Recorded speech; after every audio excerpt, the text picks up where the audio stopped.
We're joined here today by Todd Gilliland, the driver of the number 4 Pedigree Toyota, and Noah Gregson, the driver of the number 18 Safelite Auto Glass Toyota. Todd, you're 18 now. You can race the full season. What's your mindset like now that you get to race every single week? Yeah, it just really adds a lot of confidence to me and also my team. We can start getting into a groove, really, being really consistent. It was also really tough at the beginning of the season with my crew chief, Marcus Richmond, getting suspended for 3 races. So it's just nice to kind of have all the puzzle pieces together. We just need to get working as a team, build that bond, and just keep bringing fast trucks every week. All right, and Noah.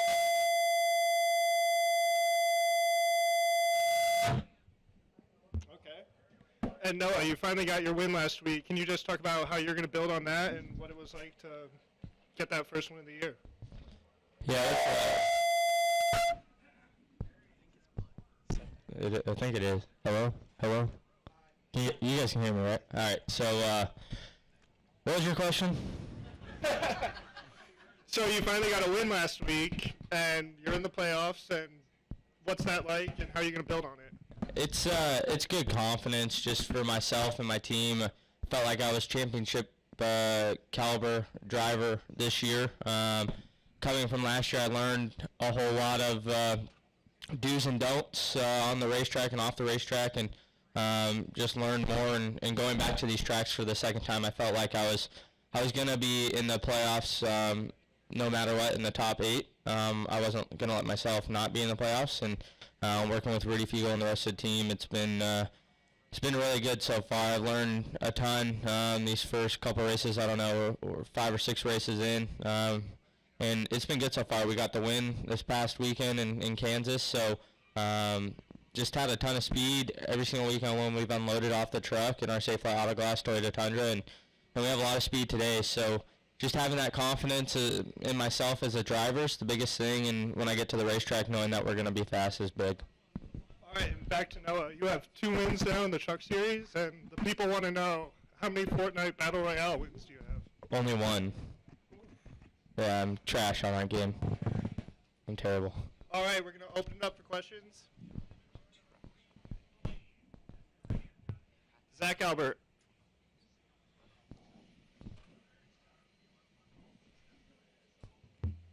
Zach Albert, NASCAR.com for Todd. You tweeted after Kansas with the truck that it's all mine now. Has it been hard waiting for the opportunity to go full time, and have you been trying to stay as involved as you can with the team to lead up to this? Yeah, so I've still been going to every race that I can't race in, and like you said, just trying to decrease that learning curve as much as possible now that it is my turn. So anytime you can watch like a guy like Kyle Busch get in your truck and listen on the radio, hear how he breaks down every corner of the truck through the whole racetrack, it's crazy. But just anything you can pick up is going to help, and basically our season starts from now, and we just got to try and be all on the same page is the biggest thing that we've been working on from the beginning. Mike Hembry, and then Daniel. Mike Hembry, USA Today. Noah, being from Vegas, I'm sure you've been deeply involved in the gambling culture there. What's your perspective on the possibility with this new court ruling that maybe somewhere down the road fans may be able to walk up to a machine at every track and gamble on NASCAR? Good or bad?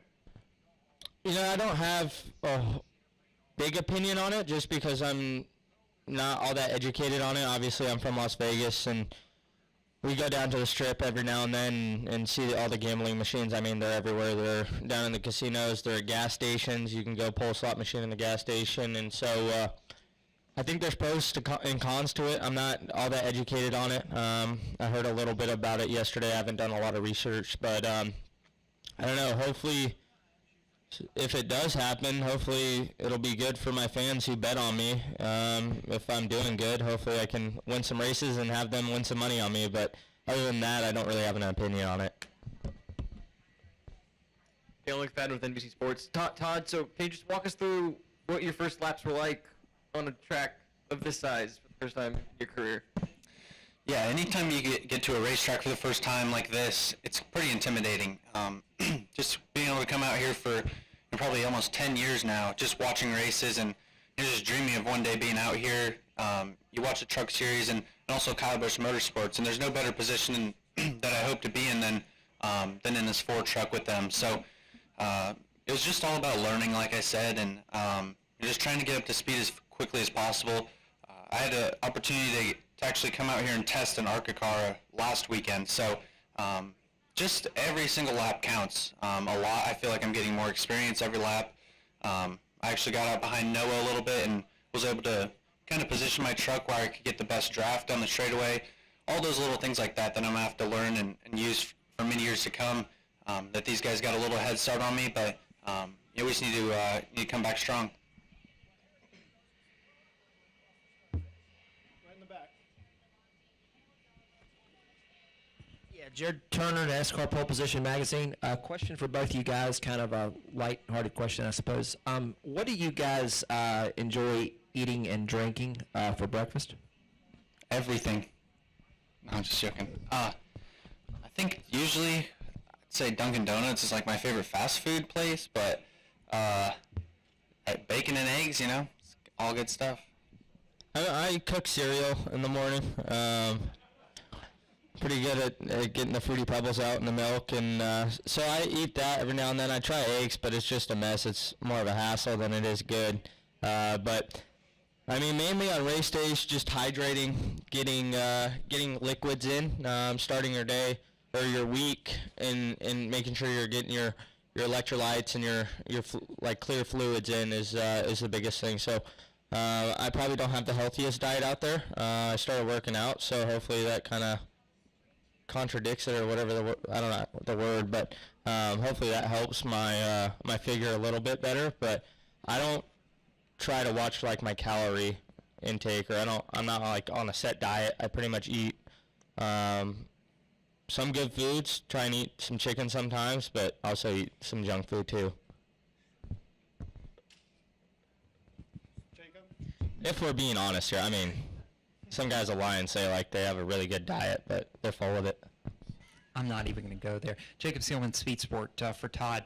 You got the chance to participate in the ARCA test here recently.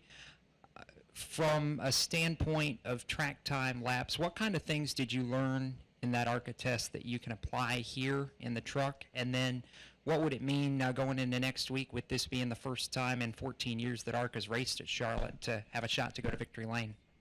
Yeah, the whole test was very special for the ARCA series, like you mentioned. It's been quite a number of years since they've been here, so just to see all the rookie drivers go out there and gain confidence every lap. They only let 4 cars on the racetrack at a time, so everyone was kind of spread apart. We didn't get much time together, but I'm sure when we come back next week for the race, it'll be all-out practice, everything. So, but yeah, the main part, we were just coming out here to get as many laps as possible, and actually once we got in the truck, it has so much more downforce and side force that it felt a lot better, but actually we were a little bit faster in the ARCA car, so just kind of cool to feel all the differences. Chris Knight. Chris Knight, GuysFans.com. Noah, last year it seemed like the mile and a half were your Achilles heel. Do you have any Achilles heels in 2018 after rebounding from Dover to Kansas? Yeah, I think I'm my own Achilles heel, and what I mean by that is just I need to be perfect this whole year, and perfect behind the wheel, and what I mean by that is not making mistakes. Feel like last year I was learning the mile and a half racing, and yeah, we got the win last weekend at Kansas, but I still feel like that's kind of my weakest point is mile and a half racing right now, just because the aero, it's so situational on, and it changes your balance for every situation you're in. You might be behind a guy and you might be plowing tight, and then the next lap you might be next to him and you'll be extremely loose. So it's just very, very difficult to get a gauge on that, but I feel like I'm getting a lot more comfortable with it. And then going back to the other thing is just not getting into my own head, staying focused, and I feel like working with Rudy Fugel and my spotter Tony Hirschman, they keep me really disciplined and on track, on and off the racetrack. They keep me focused and disciplined, and so I think that's going to be the biggest thing is to keep me focused and not be making mistakes this year. Brian? Brian Nelson, MRN. So Noah, learning from mistakes, but staying aggressive through that. I mean, how do you get yourself to be as aggressive as you've always been while learning from those mistakes? You don't want to be too smart, right? Well, I think running, I don't know if it's a theory or whatnot, but I want to run up front, and if I'm up front battling for the win, for example, Dover, I personally, I was down on myself and disappointed in myself that I made that mistake, but at the same time, I'm all right with myself personally because I made that mistake, just because it's such a fine line of racing for the wins here. And if I make a mistake and I wreck like that racing for 12th, then we got a real problem. But we're going for the win with a lap and a half at Dover.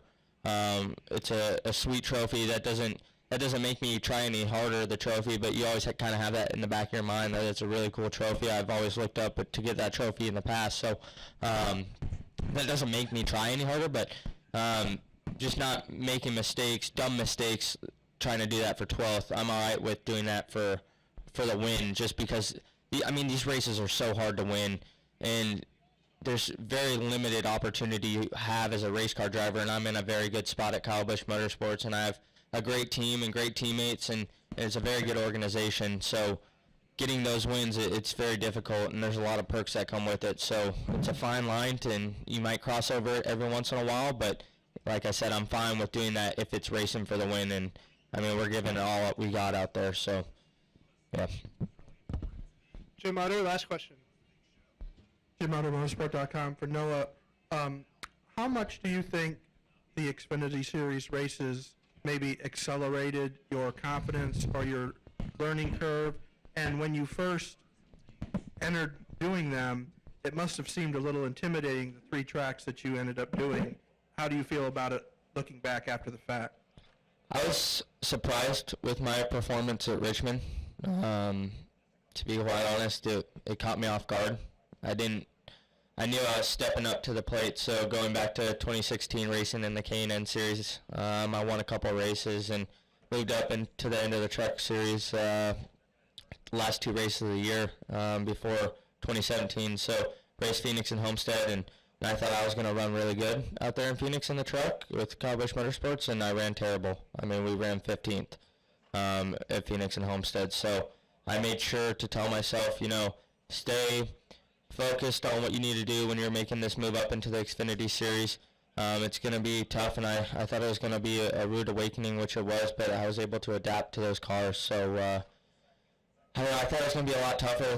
The cars, they have a lot less side force and down force, and so you're always on kind of driving off the right rear, really loose, always yawed out sideways. So I don't know, I picked it up. It felt pretty natural to me, but then going back into the truck at Dover, I ran both there that weekend, and so going back to the truck, I felt a lot more confident just because it has a lot more side force, it has a lot more down force. The truck didn't change, but I think just my mindset changed on, hey, if I can drive the Xfinity car sideways, this is a breeze because it's pretty stuck in the racetrack. So getting back into the truck, I think it definitely helped my confidence. It helped my I learned so much at Joe Gibbs Racing with the Xfinity guys that has translated over to the NASCAR Camping World Truck Series.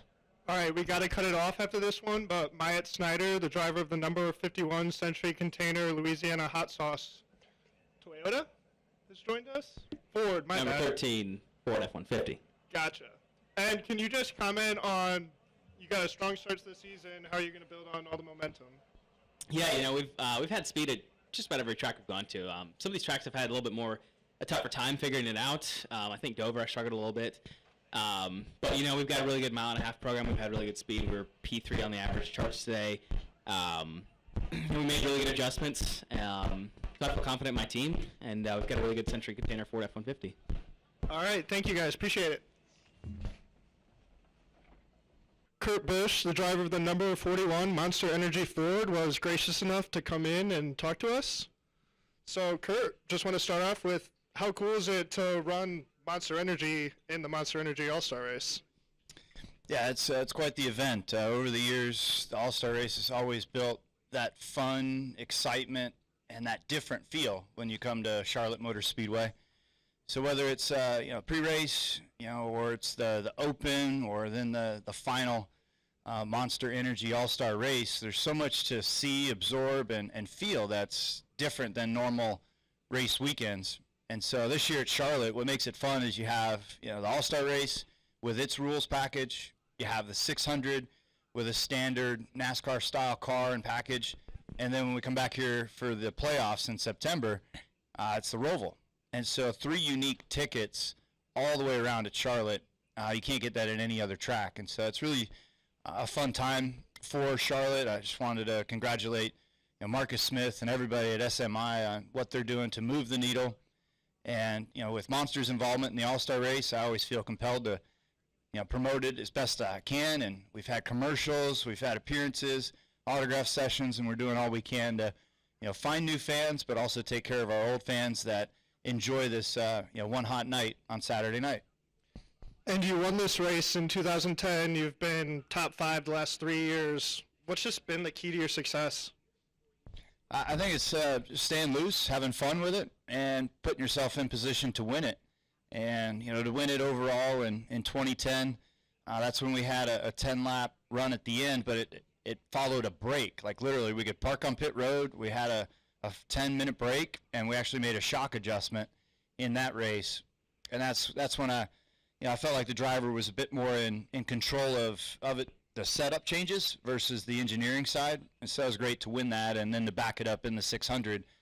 That was a fun double, a sweep. To be able to do that in the month of May was pretty special. So just going after it, having loose, having fun. And it was great to get out on track today. That's really why I wanted to stop by and say hi. After one lap on practice, there's not much to talk about, but this was the most excited I've been to get out on track with a new rules package in a long time, just because of the preparation going into this car, the amount of questions in team meetings, the amount of contact through my phone and emails, texts, calls about, what do you think about this package? What do you think about that package? Everything from shocks to transmission ratios to aerodynamic balances. This weekend feels like a blend of super speedway action, short track action, as well as a normal 1.5 mile type of speed. So it's going to be really unique, and I'm glad we got the one lap on track to go wide open all the way around. We were wide open, but I do anticipate some of the drafting challenges, restart challenges, and track position challenges that we see at a lot of our tracks, and all of it's packed into one little race right here with the Monster Energy All-Star Race. All right, we'll go to Jenna, Reed, then Lee. AP. I have 2 questions. The first one is, what did you learn in that one lap? The car's didn't travel as far as we thought, so we can go lower. But our simulation model said that we would run, what was the lap time, a 32:20? And I think we were spot on from our simulation models. And so now we know we can go a little bit quicker by lowering the car. And so that's the biggest thing. Also, felt like I was in third gear for 6 miles down the back straightaway. The horsepower is choked down so much that it's a unique feel at 1.5 miles to be choked down this much on power. With the idea being to create more passing, do you have any idea if that has been accomplished? I saw the Hendrick guys lined up to go out and do drafting practice, and we're at 1.5 miles. And so I wish we were out on track gathering data right now. But right now, if I could just create one big topic, it seems like there's 10 different ways to approach one simple practice session at an all-star race. And then I have a bigger picture question. You started your career with Ford, and you're with Ford now, and Ford is doing quite well now. What are some big differences that you've seen that have gotten Ford to this position where they now maybe are the top of the manufacturers? The level of commitment still feels the same. Edsel Ford is very active. Henry Ford is very active. But then the immediate group underneath them, now with Ford Performance, The Ford Performance Group, I see it everywhere with all their different forms of motorsport collaborating together. Whereas Ford Racing before, maybe it's just because I was younger and didn't see it all, I just felt like I was more focused on the NASCAR program, and they didn't use information from IndyCar, from Cosworth and Formula One, or from the sports cars. What I see now is information channels that are able to communicate quickly and gather data from all different branches of the motorsport that Ford's involved in. Reed?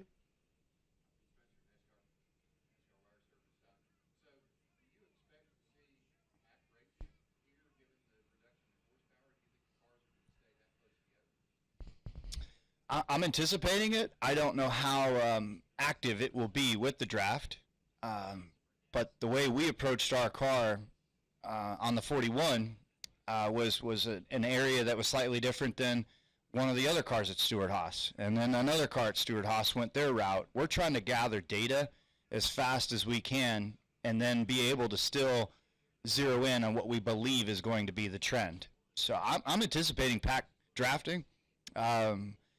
This might be irrelevant, but it might be one of those comments or an idea that was brought up years ago by Jillian Zucker, the president of California Speedway, 10 years ago, asked me, we have to repave this track, which they still haven't.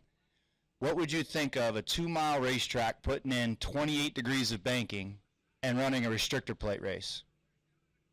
And I said, that is a somewhat genius idea, but I don't know if people will go for it. She was ahead of her time. She was ahead of the curve. Here we are at a 1.5-mile racetrack with a restrictor plate trying to create a drafting style package because data shows that Talladega and Daytona are the two most appreciated races because of lead changes, position swaps, and action on track. And so we're trying it out at a 1.5 miles, and I think Jillian was ahead of her time a few years back. We're going to go to Lee, Mike Hembry, Mike Solarte, and then Claire.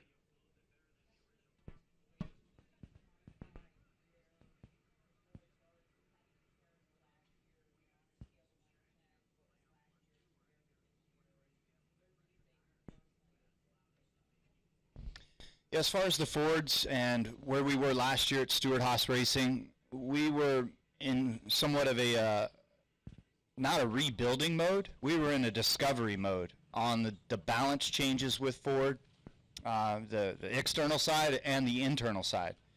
And now we have all those questions answered, and we are pushing those Penske guys that may have been talking about how they were at a disadvantage, and we've made them stronger, they've made us stronger in an indirect way, just with track performance. And so I feel like the aerodynamic balance is way better, the engine balance is better, and we've just perfected all the different categories and threw them into our perfect recipe. Mike, you had one?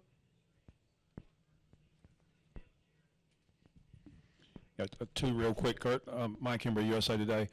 What do you think will be the impact if with this weather the practice is going to be limited, really limited for this new package? Is that going to be major or not? We were all hoping for more track time to be able to filter through the information. And the weather, anytime it restricts you from track time, it hurts. This event is huge with the weather impact because none of us have data on what the balance is with the aero, the engines. You know, at Stewart-Haas, we have cars in 4 directions trying to find information. You know, Hendrick was lined up to go drafting practice. The privateers were out there. I mean, I think Bubba was second quick on the board. I'm not, sorry, that wasn't the right word, privateer, but, you know, a car that's all on his own, no teammate.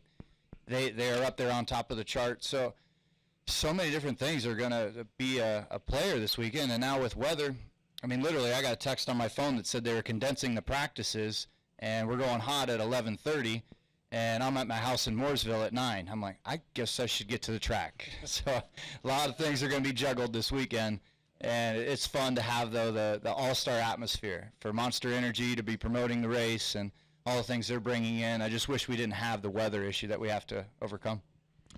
And what's your perspective with this court ruling this week on the possibility somewhere down the road that that fans may be able to bet on races, maybe at tracks or maybe in every state somewhere, that good or bad for the sport? You're asking a Vegas guy that thought sports betting was legal all the time. I'm not much of a bettor. I grew up in that town knowing they didn't build those casinos and hotels with their own money. It was built with people's gambling and trying to find that edge of whatever game they were playing. And with current sports continuing to grow in all categories, football, basketball, baseball, NASCAR, I mean, there's DraftKings, there's FanDuel, there's so many ways to interact with sports betting. There's even commercials with Buffalo Wild Wings, you know, having fans going back and forth and the banter of what the energy brings when two teams are going at it, and yet two fandoms are going at it, and as well as if you put a dollar down on it, you want to beat your buddy. So I don't know what impact it'll make. I don't know if we'll even feel anything different. Kurt, Mike Solarte, Spectrum News. You talked about the changes, and there's maybe 10 different ways to approach this, the setup of the car, but you also talked about the choking out of the speed and feeling like you're in third gear. Do you guys prefer, which do you prefer? Do you prefer the speed aspect of the race, or do you prefer the tactical side of it and being able to pass guys in this package, giving that opportunity to the drivers this week? Well, it's tough to answer your question and then appreciate what NASCAR's trying to do with this event. I enjoy horsepower. I enjoy speed. These are supposed to be the toughest cars in the world to drive, being that they're heavy, over-horsepowered, under-tired. You know, the aerodynamics are always lacking compared to Formula One or IndyCar, sports car. But we're trying to put on a good show. We're trying to create side-by-side action. And one thing that I think we need to try to address, no matter if it's a downforce race or an open race, is that the cars are just too sensitive when they're side by side. We have to get the cars less dependent on side force, and I think that will help allow us to run side by side more aggressively. Claire B. Lang, Sirius XM NASCAR Radio. You follow other sports and their all-star events, right?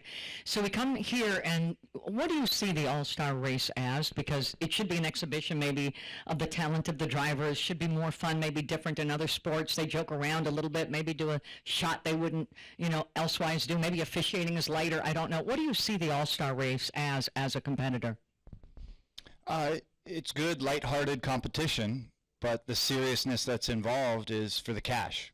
It's for $1 million, the bragging rights to say that you got the big check and the cool trophy at the end of it, and to know that you went up against the best of the best on who got the invite to be there. You know, there's always talk about in other sports that they got snubbed because they didn't get into the all-star game. And for us, you know, there's that elite 20 guys and girls that get into the show, and I was sitting on the outside looking in my rookie year, and I was devastated that I wasn't in the show. I wasn't in the all-star race to go have fun and to be one of those elite guys. Can it be fun? I mean, you can't go out and joke around with the cars or, you know, try different moves because there is $1 million on the line. Seems like every other race almost, just with different rules. I mean, there is the extra things we do on track to, you know, pinch somebody down or push somebody in the corner, and you cross that line of driving a lot in the all-star race, and you hope that that talented guy, girl catches it, and you continue on racing. But there are quite a few times where there's those big wrecks, and it's because you had your guard down or you were just trying to challenge that other driver to drive a little harder, and you do those types of moves in an all-star atmosphere. Jacob Seelman, Speed Sport. Kurt, you talk about the differences in what you're feeling. Is there anything at all from traditional Charlotte oval racing that applies from what you felt? The shape of the track and the banking is there. It's just that everything is condensed with the way the car is driving. So I just hope to get more drafting experience with the practice time and to see, you know, what's going to happen. What I'm going to say is the same as the track size, but everything is going to happen in a unique way because we're going to be drafting in a restrictor plate type of format. And the only times we've ever been in a restrictor plate format, we're on much bigger racetracks. So everything is condensed into a tighter spot. Any more questions? All right, again, thanks for Kurt for taking the time to come in to talk to us.